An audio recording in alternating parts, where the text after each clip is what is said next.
여러분, 안녕하십니까? 오늘은 여러분께서 아마도 한 번쯤은 궁금해하셨을 이야기를 들려드리려고 합니다. 드라마에서 보던 그 화려한 궁궐, 그 속에서 왕과 왕비만 살았을까요? 아닙니다. 수천 명의 사람들이 함께 살았습니다. 그 중에서도 가장 특별하면서도 비밀스러운 존재들, 바로 환관과 궁녀입니다. 이들은 역사책에는 잘 나오지 않습니다. 기록되지 않은 사람들이죠. 하지만 이들이 없었다면 조선의 궁궐은 단 하루도 돌아갈 수 없었습니다. 오늘 제가 들려드릴 이야기는 단순히 옛날 이야기가 아닙니다. 한 사람의 인생이 담긴 이야기입니다. 웃음도 있고 눈물도 있고 때로는 여러분께서 상상하지 못하셨을 충격적인 진실도 있습니다. 자, 그럼 지금부터 시간을 거슬러 올라가 보겠습니다.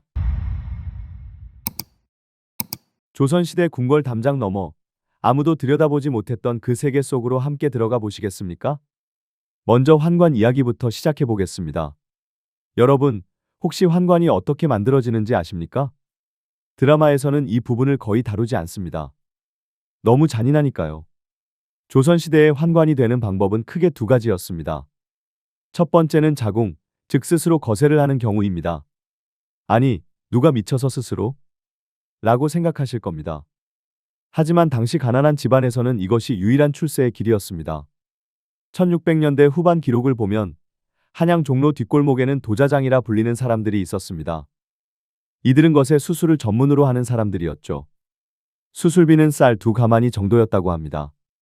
가난한 집안에서는 온 집안이 돈을 모아야 할 수 있는 금액이었습니다. 수술 방법은 이랬습니다. 먼저 아이에게 독한 술을 마시게 합니다. 정신을 잃을 정도로요.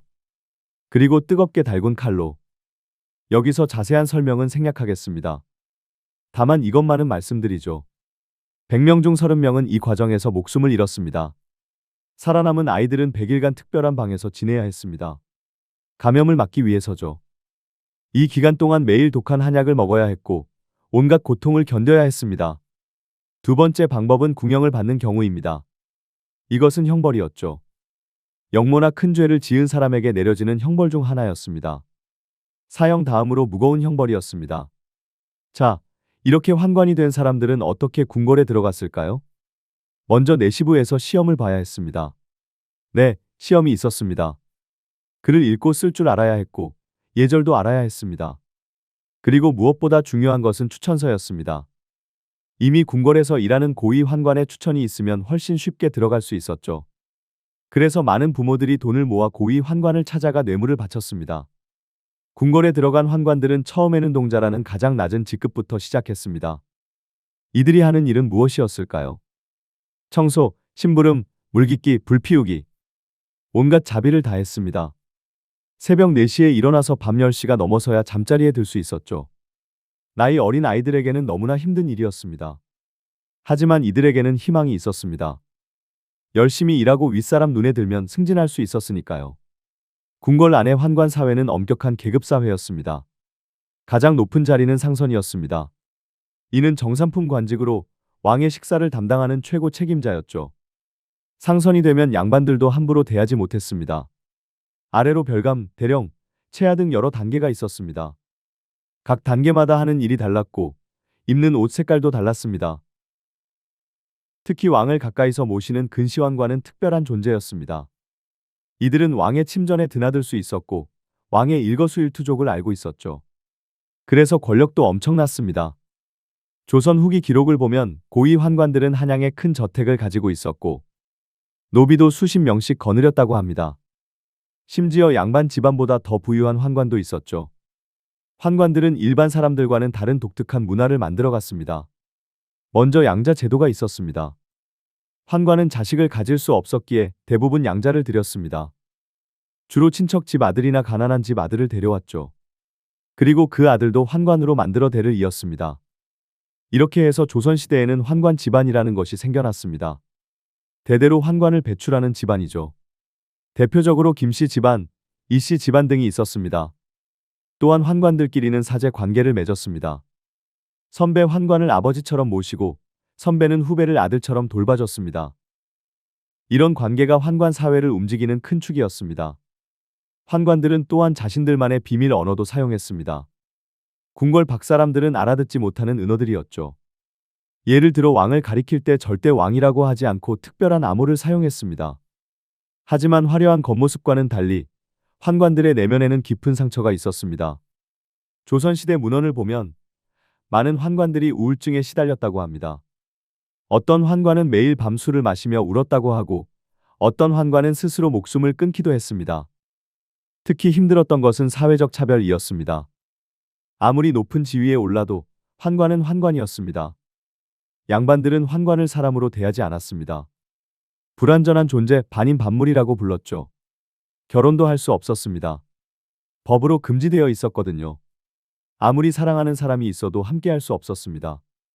한 기록에는 이런 구절이 있습니다. 환관 김아무개가 어느 기생을 사랑하여 평생 그녀만을 위해 돈을 벌었으나 끝내 함께할 수 없어 50세가 되던 해 스스로 목숨을 끊었다.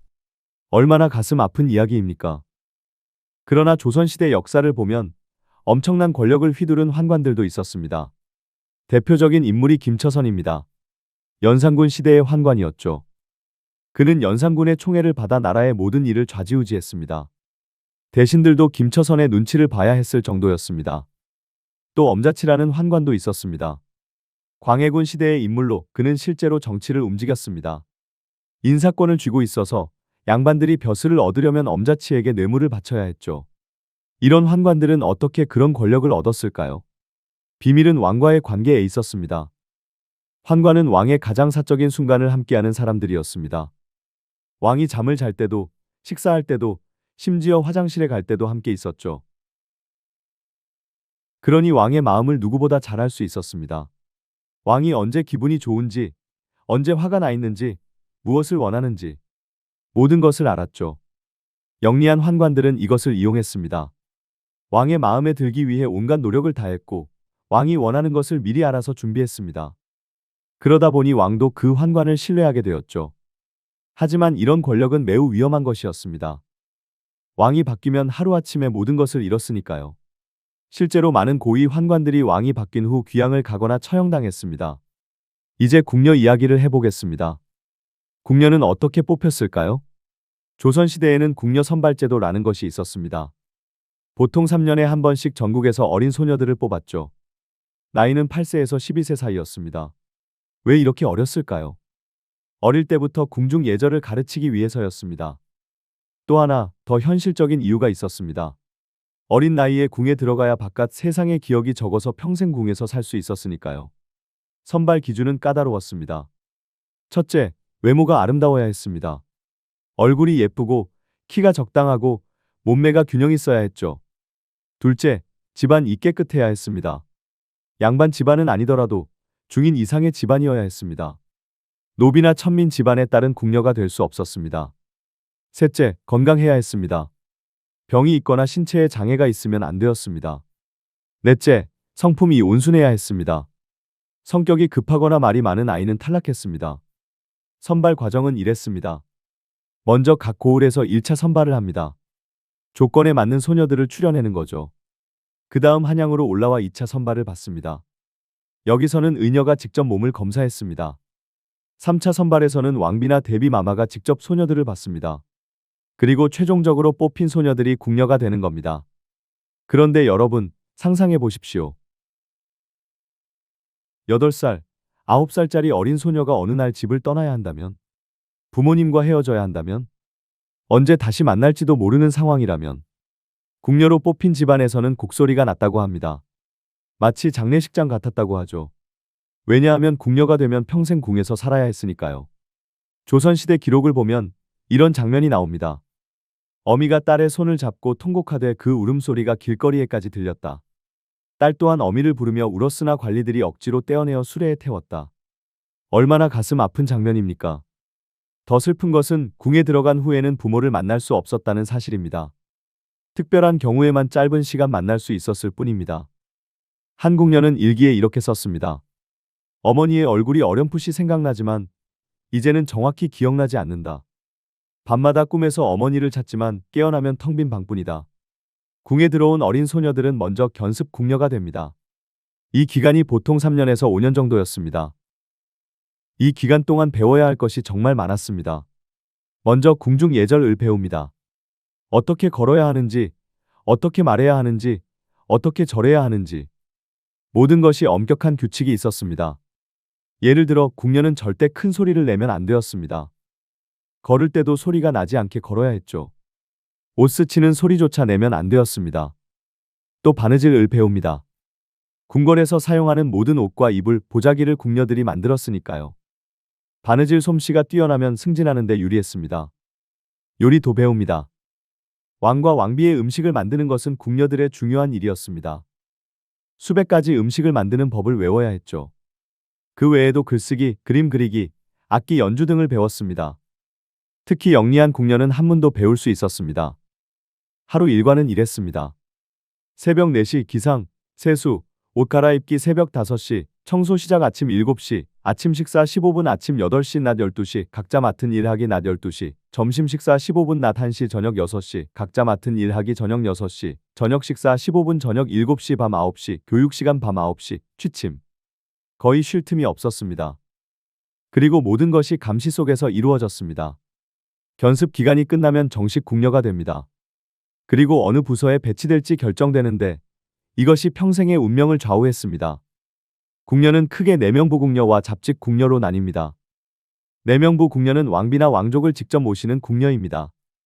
이 중에서도 가장 높은 자리는 상궁이었습니다. 상궁은 정호품 관직으로 일반 남자 관리보다 높은 지위였습니다. 상궁이 되면 궁녀들을 관리하고 지휘하는 권한을 가졌죠. 그 아래로 수건, 수기, 소회 등의 직급이 있었고 가장 낮은 직급은 무술이었습니다. 각 부서마다 하는 일이 달랐습니다. 수방, 바느질과 자수를 담당 세수방, 빨래를 담당 생과방, 과일과 후식을 담당 소주방, 음식을 담당 침방, 왕과 왕비의 침실을 담당. 특히 침방 궁녀는 특별했습니다. 왕과 왕비를 가장 가까이서 모시니까요. 그래서 권력도 컸습니다. 그럼 궁녀들은 어떻게 살았을까요? 먼저 거처는 궁녀 처소라고 하는 곳이었습니다. 보통 한 방에 4명에서 6명이 함께 살았습니다. 방 크기는 작았고 가구도 거의 없었습니다. 이불과 작은 상자 하나가 전부였죠. 식사는 하루 3끼를 제공받았지만 양은 적었습니다. 늘 배고팠다는 증언이 많습니다. 그래서 몰래 음식을 숨겨두는 궁녀들도 많았죠. 옷은 계절마다 2벌씩 지급되었습니다. 더 이상은 없었습니다. 그래서 궁녀들은 밤에 옷을 빨아서 다음날 아침까지 말려 입어야 했습니다. 돈은 거의 없었습니다. 월급이라고 해봐야 쌀 조금과 무명 몇 자가 전부였습니다. 그나마도 하급 궁녀들은 거의 받지 못했죠. 그래서 궁녀들은 부업을 했습니다. 바느질 솜씨가 좋은 궁녀는 몰래 바느질을 해주고 돈을 받았고 글씨를 잘 쓰는 궁녀는 편지를 대신 써주고 돈을 받았습니다. 이렇게 힘든 생활 속에서도 궁녀들에게는 꿈이 있었습니다. 승진하는 것이었습니다. 상궁이 되면 대우가 달라졌습니다. 자기만의 방을 가질 수 있었고 음식도 더 좋았고 권력도 있었습니다. 둘째, 왕의 총애를 받는 것이었습니다. 만약 왕의 눈에 들어 후궁이 된다면 인생이 완전히 바뀌는 거죠. 실제로 많은 후궁들이 궁녀 출신이었습니다. 대표적인 인물이 장록수입니다. 그녀는 평범한 궁녀였지만 연산군의 총애를 받아 권력의 정점에 올랐죠. 물론 나중에는 비참한 최후를 맞았지만요. 또 숙빈 최씨도 있습니다. 영조의 어머니죠. 그녀도 원래는 무술이 출신이었습니다. 하지만 숙종의 눈에 들어 후궁이 되었고 아들을 낳았고 그 아들이 왕이 되었습니다. 이런 이야기들이 궁녀들에게는 희망이었습니다. 나도 언젠가는 이라는 꿈을 꾸게 만들었죠. 셋째, 궁을 나가는 것이었습니다. 조선시대에는 일정한 나이가 되면 궁을 나갈 수 있었습니다. 보통 50세 정도였죠. 궁을 나간 궁녀들을 출궁녀라고 불렀습니다. 이들은 궁 밖에서 어떻게 살았을까요? 운이 좋은 출궁녀는 결혼을 했습니다. 보통 나이 많은 호랍이나 환관과 결혼했죠. 그리고 작은 집에서 조용히 살았습니다. 하지만 대부분의 출궁녀는 가난하게 살았습니다. 평생 궁에서만 살았기에 바깥 세상에 적응하기 어려웠거든요. 돈을 버는 방법도 잘 몰랐습니다. 어떤 출궁녀들은 궁녀방이라는 곳을 만들어 함께 살았습니다. 서로 의지하며 남은 인생을 보낸 거죠. 한양 곳곳에 이런 궁녀방이 있었다고 합니다. 궁녀의 삶에서 가장 힘든 것은 무엇이었을까요? 바로 외로움이었습니다. 가족을 만날 수 없었고, 사랑하는 사람을 가질 수 없었고, 자식을 낳을 수 없었습니다. 평생을 궁궐 안에서만 살아야 했습니다. 한 궁녀의 일기에는 이런 구절이 있습니다. 오늘 담장 너머로 들려오는 아이들 웃음소리를 들었다. 그 소리가 너무나 부러웠다. 나는 언제쯤 저런 소리를 들을 수 있을까? 아니, 평생 들을 수 없겠지. 또 다른 기록에는 이런 내용이 있습니다. 밤마다 꿈에서 어머니를 본다. 어머니는 늙어 계시고 나를 보며 운다. 깨어나면 베개가 눈물로 젖어 있다. 궁궐은 내게 감옥이다. 특히 젊은 궁녀들에게는 사랑에 대한 갈망이 있었습니다. 하지만 그것은 절대 이루어질 수 없는 꿈이었죠. 만약 궁녀가 남자와 관계를 맺는다면 사형이었습니다. 궁궐 안에서는 왕 이외의 남녀 관계는 절대 금지였습니다. 그럼에도 불구하고 몰래 사랑을 나누는 경우가 있었습니다. 주로 환관과 궁녀 사이에서요. 이 이야기는 잠시 후 자세히 다루겠습니다. 자, 이제 가장 흥미로운 부분으로 들어가겠습니다. 환관과 궁녀의 관계 말입니다. 여러분은 대식이라는 말을 들어보셨습니까? 대식이란 마주 앉아 식사를 한다는 뜻입니다. 하지만 조선시대 궁중에서 이 말은 특별한 의미를 가지고 있었습니다.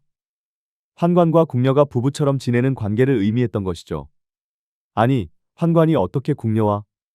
라고 생각하실 겁니다. 맞습니다. 환관은 신체적으로 완전한 남자가 아니었습니다. 하지만 대식 관계는 단순히 육체적인 관계가 아니었습니다.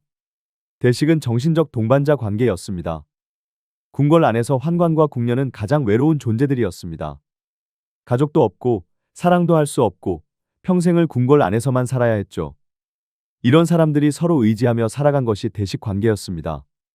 대식 관계는 어떻게 시작되었을까요?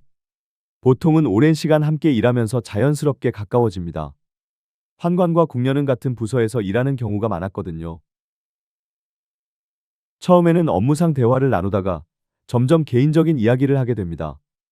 서로의 아픔을 나누고 위로하고 그러다 보면 마음이 통하게 되는 거죠. 기록에는 이런 이야기가 있습니다.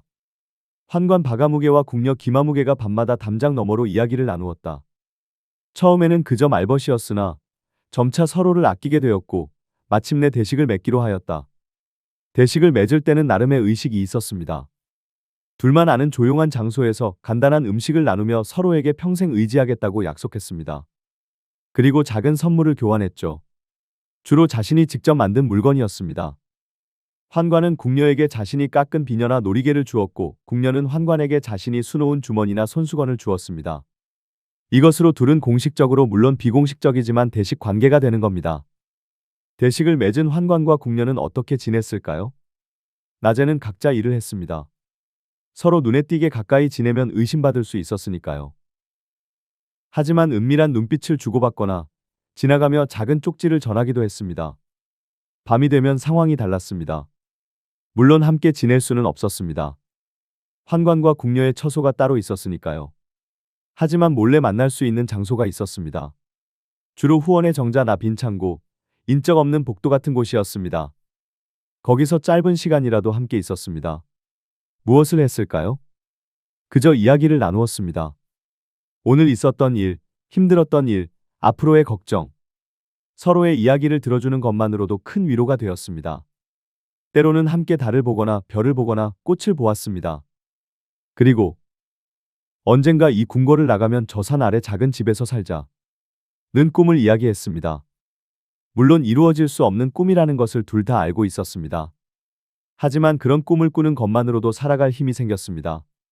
대식 관계는 정신적 위로뿐만 아니라 실질적인 도움도 주고받는 관계였습니다. 환관은 궁녀보다 월급이 조금 더 많았습니다. 그래서 환관은 자신의 돈으로 궁녀에게 필요한 물건을 사다 주었습니다. 비녀, 옷감, 음식, 약. 궁녀가 필요한 것이라면 무엇이든 구해주려고 애썼습니다. 궁녀는 자신의 솜씨로 환관을 도왔습니다.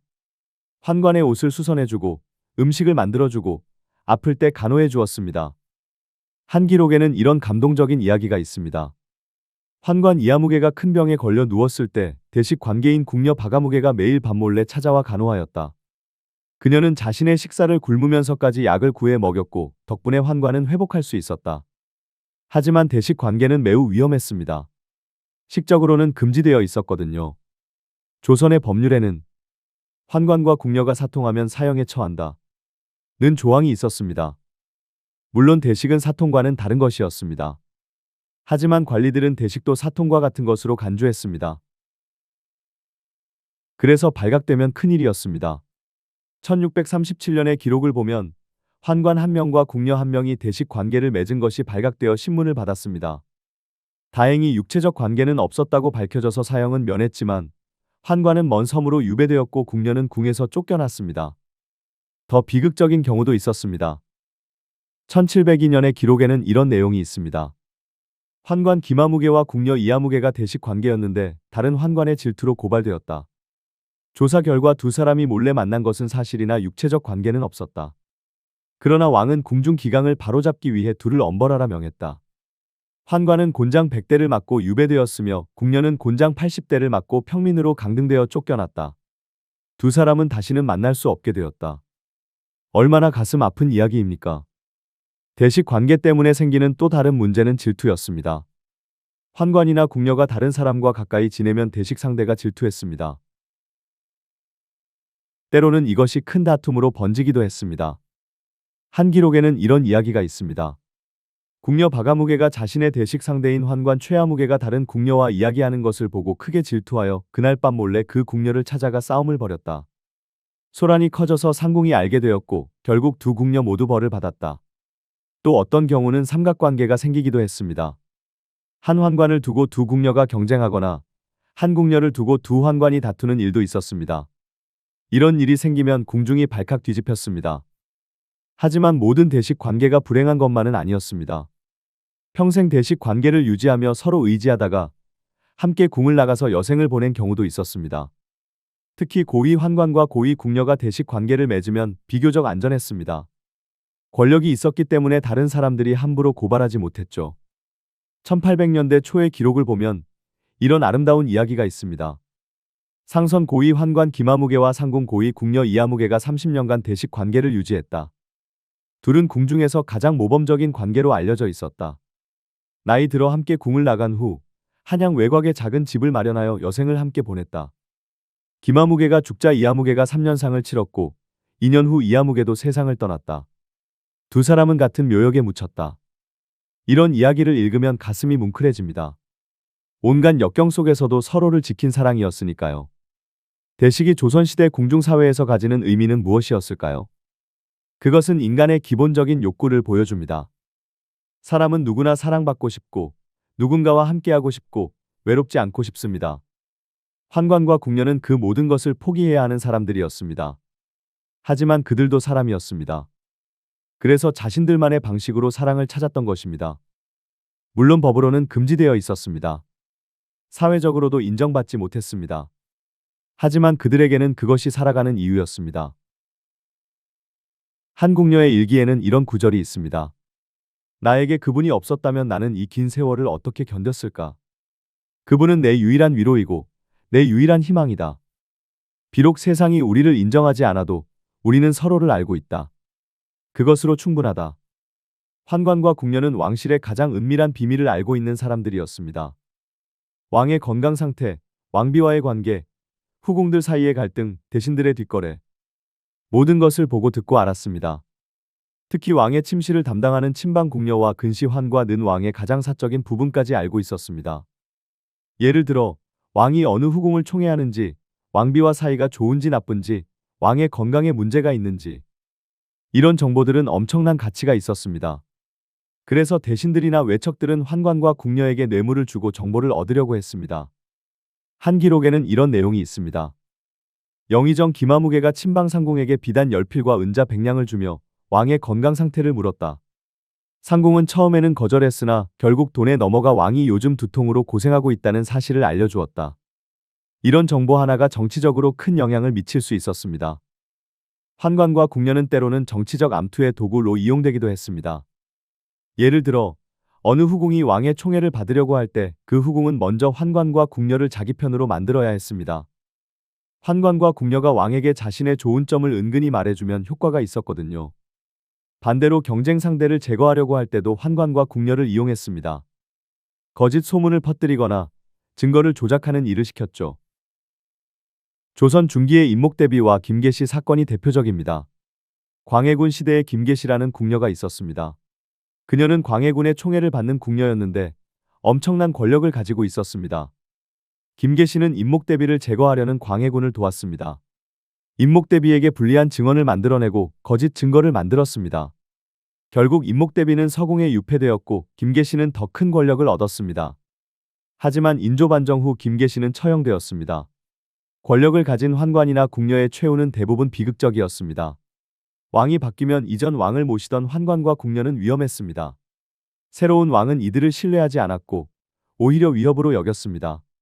그래서 많은 환관과 궁녀가 왕이 바뀐 후 쫓겨나거나 유배되거나 심지어 처형되기도 했습니다. 장록수의 경우가 대표적입니다. 그녀는 연산군의 총애를 한몸에 받았고 나라의 일까지 좌지우지했습니다. 하지만 중종반정 후 처형되었습니다. 김처선도 마찬가지입니다. 연산군 시대 최고의 권력을 가진 환관이었지만 중종반정 후 참혹하게 죽었습니다. 이런 사례들이 다른 환관과 궁녀들에게는 교훈이었습니다. 권력을 탐하면 안 된다. 조용히 자기 일만 하며 살아야 한다. 하지만 환관과 궁녀 사이에는 연대의식도 있었습니다. 그들은 같은 처지의 사람들이었습니다. 세상으로부터 버림받은 사람들, 평생 궁궐에 갇혀 살아야 하는 사람들이었죠. 그래서 환관끼리, 궁녀끼리는 물론이고 환관과 궁녀 사이에도 동료의식이 있었습니다. 누군가 어려움에 처하면 서로 도왔습니다. 돈이 없으면 모아서 빌려주었고 아프면 간호해 주었고 슬픔이 있으면 위로해 주었습니다. 한 기록에는 이런 아름다운 이야기가 있습니다. 궁녀 최아무개가 갑자기 병으로 쓰러졌다. 약값이 없어서 치료를 받을 수 없었는데 같은 처소의 궁녀들이 각자 가지고 있던 돈을 모두 모아서 약을 사주었다. 또 환관 몇 명도 돈을 보내왔다. 최아무개는 감동하여 눈물을 흘렸다고 한다. 이런 작은 사랑들이 모여서 그들은 차가운 궁궐 안에서도 따뜻함을 느낄 수 있었습니다. 조선시대에는 궁중일기라는 것이 있었습니다. 매일매일 궁궐에서 일어난 일을 기록한 것이죠.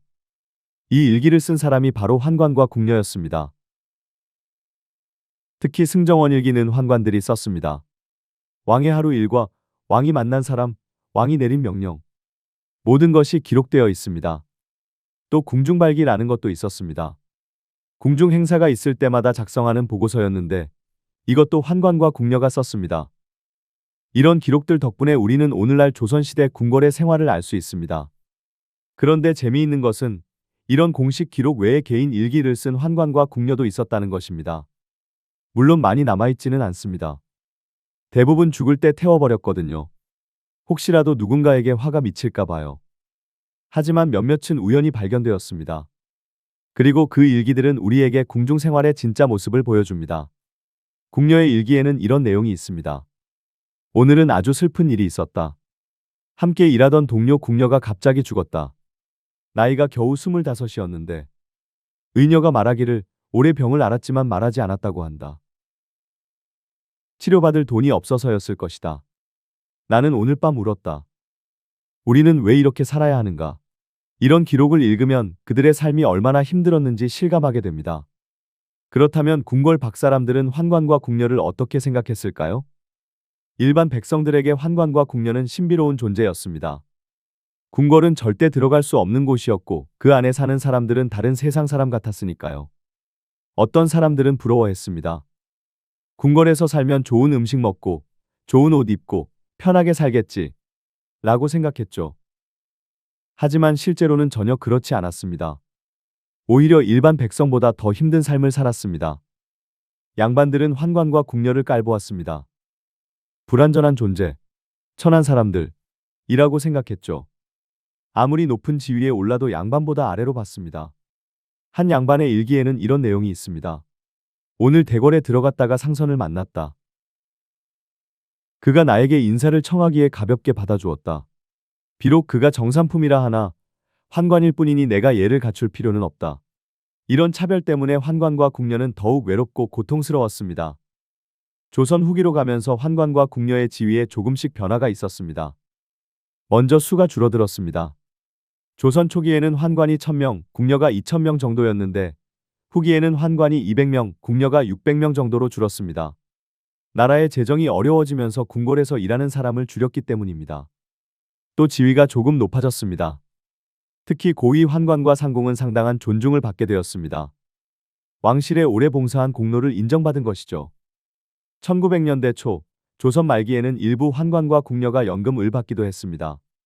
평생 궁궐에서 일한 대가로 말년의 생활비를 지원받은 것입니다. 하지만 근본적인 차별은 여전했습니다. 1897년 조선이 대한제국으로 바뀌었습니다. 하지만 환관과 궁녀 제도는 계속되었습니다. 고종과 순종 시대에도 여전히 환관과 궁녀가 있었죠. 이 시기에 환관과 궁녀는 조금 특별했습니다. 전통과 근대가 섞인 시대를 살았거든요. 어떤 환관은 양복을 입고 다녔고, 어떤 궁녀는 신식 교육을 받았습니다. 한글을 배우고, 산수를 배우고, 심지어 영어를 배우는 궁녀도 있었습니다. 1910년 한일병합 후에도 환관과 궁녀는 계속 궁궐에 남았습니다. 일제가 왕실을 완전히 없애지는 않았기 때문입니다. 마지막 환관들은 1945년 광복대까지 살아 있었습니다. 그들은 조선 왕조의 마지막 증인이었습니다. 1950년대까지 생존한 환관도 있었습니다. 그들은 기자들의 인터뷰에 응해서 옛날 궁궐 이야기를 들려주었습니다. 그 이야기들은 매우 귀중한 기록입니다. 실제로 궁궐에서 살았던 사람의 생생한 증언이니까요. 한마지막 환관은 이렇게 말했습니다. 궁궐 생활이 좋았느냐고요? 글쎄요. 좋은 것도 있었고 나쁜 것도 있었습니다. 하지만 제가 다시 태어난다면 환관으로는 태어나고 싶지 않습니다. 궁녀도 마찬가지였습니다. 1970년대까지 생존한 마지막 궁녀들이 있었는데 그들의 증언도 기록으로 남아 있습니다. 한 여는 이렇게 말했습니다. 저는 9살에 궁에 들어가서 50이 넘어서 나왔습니다. 평생을 궁에서 살았죠. 후회하느냐고요? 솔직히 말하면 후회합니다. 만약 궁에 들어가지 않았다면 평범하게 결혼하고 아이 낳고 살았을 텐데. 하지만 이미 지나간 일입니다. 여러분, 우리는 역사책에서 많은 이름을 배웁니다. 세종대왕, 이순신, 정조. 위대한 인물들의 이름을 외우고 그들의 업적을 공부합니다. 하지만 그 이름들 뒤에 숨겨진 수많은 사람들이 있습니다. 이름도 남기지 못하고 기록도 되지 않은 사람들이요. 환관과 궁녀가 바로 그런 사람들입니다. 그들이 없었다면 왕은 하루도 살 수 없었습니다. 밥을 먹을 수도, 옷을 입을 수도, 일을 볼 수도 없었죠. 궁궐의 모든 일은 환관과 궁녀가 했습니다. 청소, 요리, 빨래, 심부름. 온갖 일을 다 했습니다. 하지만 역사책에는 그들의 이름이 거의 나오지 않습니다. 가끔 악역으로 등장할 뿐입니다. 간악한 환관, 요사한 궁녀로요. 물론 실제로 나쁜 짓을 한 환관과 궁녀도 있었습니다. 하지만 대부분은 그저 열심히 살았던 평범한 사람들이었습니다. 오늘 제가 이 이야기를 하는 이유는 환관과 궁녀도 우리와 똑같은 사람이었다는 것을 말씀드리고 싶어서입니다. 그들도 사랑하고 싶었고 가족을 그리워했고 꿈을 꾸었습니다.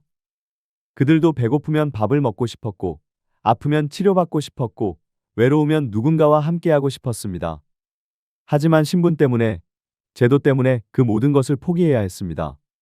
환관은 남자로서의 삶을 포기해야 했습니다. 가장 기본적인 신체적 완전함을 빼앗겼습니다.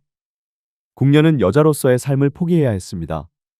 사랑하고 결혼하고 아이를 낳는 그 모든 것을 포기했습니다.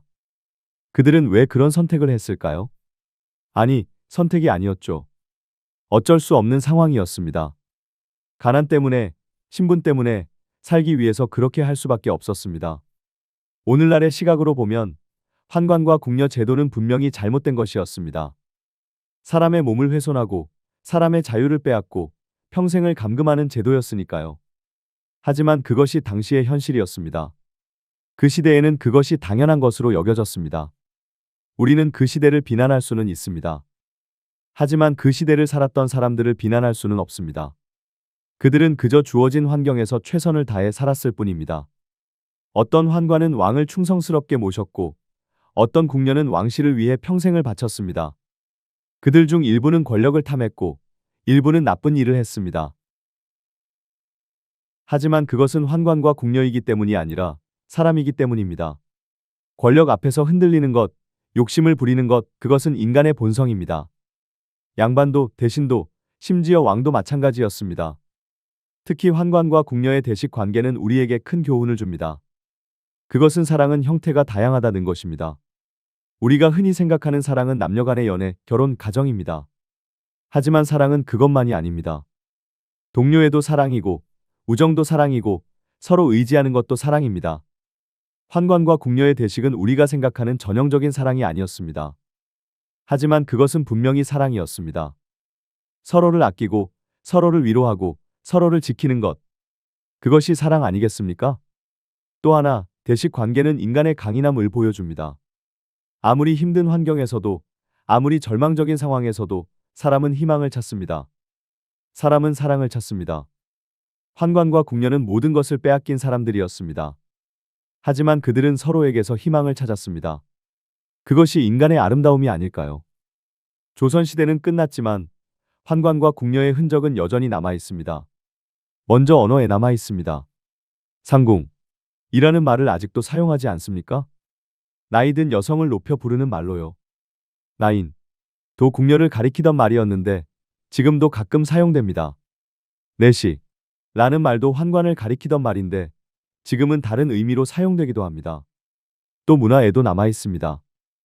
궁중 음식, 궁중 예절, 궁중 음악. 이 모든 것을 전해준 사람이 바로 마지막 궁녀들이었습니다. 특히 한복을 입는 방법, 전통 예절을 하는 방법 같은 것들은 궁녀들의 증언을 통해 복원되었습니다. 장소에도 흔적이 남아 있습니다. 경복궁, 창덕궁, 덕수궁.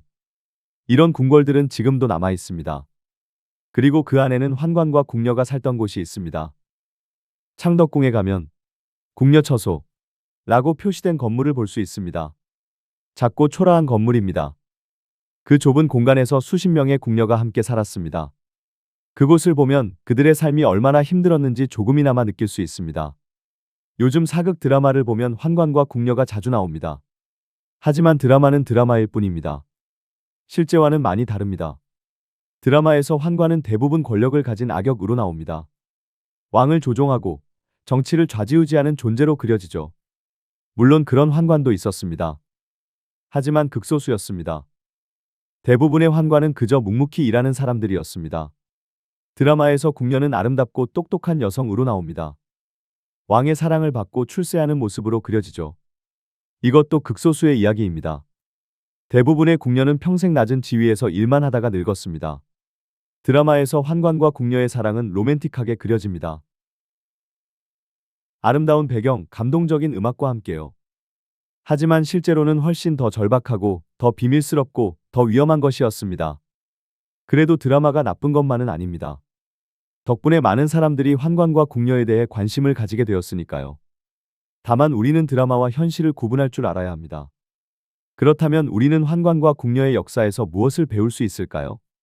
첫째, 신분 차별의 폐해입니다. 환관과 궁녀가 그렇게 고통받은 이유는 신분 제도 때문이었습니다. 태어난 신분에 따라 인생이 결정되는 사회였죠. 다행히 우리는 이제 그런 사회에 살지 않습니다. 누구나 노력하면 원하는 것을 이룰 수 있는 사회입니다. 하지만 완전히 사라진 것은 아닙니다. 여전히 차별은 존재합니다. 우리는 계속 노력해야 합니다. 둘째, 인권의 소중함입니다. 환관과 궁녀는 기본적인 인권을 빼앗긴 사람들이었습니다. 자유도, 사랑할 권리도, 꿈을 꿀 권리도 없었습니다. 우리는 이제 그런 권리들을 당연하게 생각합니다. 하지만 당연한 것이 아닙니다. 많은 사람들의 희생 덕분에 얻은 것입니다. 그 소중함을 잊지 말아야 합니다. 셋째, 역사를 기록하는 것의 중요성입니다. 환관과 궁녀의 이야기가 거의 남아있지 않은 이유는 아무도 그들의 이야기를 중요하게 생각하지 않았기 때문입니다. 권력자의 이야기만 기록되고 평범한 사람들의 이야기는 사라졌습니다. 우리는 이제 모든 사람의 이야기가 소중하다는 것을 알고 있습니다. 그래서 더 많은 사람들의 이야기를 기록해야 합니다. 마지막으로 여러분께 부탁드리고 싶은 것이 있습니다. 잠시 눈을 감고 상상해 보십시오. 여러분이 조선시대에 태어났다고. 그것도 가난한 집안에. 그리고 여러분이 환관이나 궁녀가 되어야 한다고. 어떤 기분일까요? 부모님과 헤어지는 순간, 궁궐로 끌려가는 순간, 평생 그곳에서 살아야 한다는 것을 깨닫는 순간. 상상이 되십니까? 아마 너무 끔찍해서 상상조차 하기 싫으실 겁니다. 하지만 수많은 사람들이 실제로 그렇게 살았습니다. 선택의 여지도 없이 운명처럼 그렇게 살았습니다. 그들의 고통을, 그들의 슬픔을, 그들의 외로움을 조금이라도 이해할 수 있다면, 그리고 그들도 우리와 똑같은 사람이었다는 것을 기억할 수 있다면, 그것만으로도 오늘 이 이야기를 한 보람이 있을 것 같습니다. 여러분, 긴 시간 동안 함께 해주셔서 감사합니다. 오늘 우리는 궁궐 담장 넘어 아무도 들여다보지 못했던 세계를 함께 여행했습니다. 환관과 궁녀. 그들은 역사 속에서 잊혀진 사람들이었습니다. 하지만 그들이 없었다면 조선의 역사도 없었을 것입니다. 오늘 여러분께 들려드린 이야기는 단순히 옛날 이야기가 아닙니다. 한 사람, 한 사람의 인생입니다. 웃음과 눈물, 사랑과 이별, 희망과 절망이 담긴 이야기입니다. 대식 관계, 그 금지된 사랑은 특히 인상적이었습니다. 모든 것을 빼앗긴 사람들이 서로에게서 찾은 희망. 그것이 바로 인간의 위대함이 아닐까요? 우리는 지금 그들과는 전혀 다른 세상에 살고 있습니다. 자유롭게 사랑하고, 자유롭게 꿈꾸고, 자유롭게 살아갈 수 있는 세상입니다. 이것이 얼마나 큰 축복인지 때로는 잊고 살아갑니다. 하지만 환관과 궁녀의 이야기를 들으면 우리가 누리는 이 자유가 얼마나 소중한 것인지 다시 한번 깨닫게 됩니다. 오늘 저녁 집에 가시는 길에 한번 생각해 보시기 바랍니다. 나는 지금 자유롭게 걷고 있다. 자유롭게 웃을 수 있다. 사랑하는 사람과 함께 있을 수 있다. 이것이 얼마나 소중한 일인가. 그리고 역사 속에서 그 자유를 누리지 못했던 수많은 사람들을 기억해 주시기 바랍니다. 그들의 희생 위에 우리의 오늘이 있다는 것을요. 마지막으로 조선시대 어느 궁녀가 남긴 시 한 편을 읽어드리며 오늘 이야기를 마치겠습니다. 담장 너머 새소리 들려오네. 자유로운 그대가 부럽구나. 나는 평생 이 안에 갇혀 살지만 마음만은 하늘을 날고 싶네. 언젠가 이 문을 나서는 날. 작은 집에서 조용히 살고 싶네. 사랑하는 사람과 함께 평범한 하루를 살고 싶네. 하지만 그날은 오지 않으리. 이것이 나의 운명이니 그저 받아들이고 살아가리. 그것이 내가 할 수 있는 전부이니. 여러분, 긴 시간 함께 해주셔서 다시 한번 감사드립니다. 다음 시간에도 더 흥미로운 역사 이야기로 찾아뵙겠습니다. 감사합니다.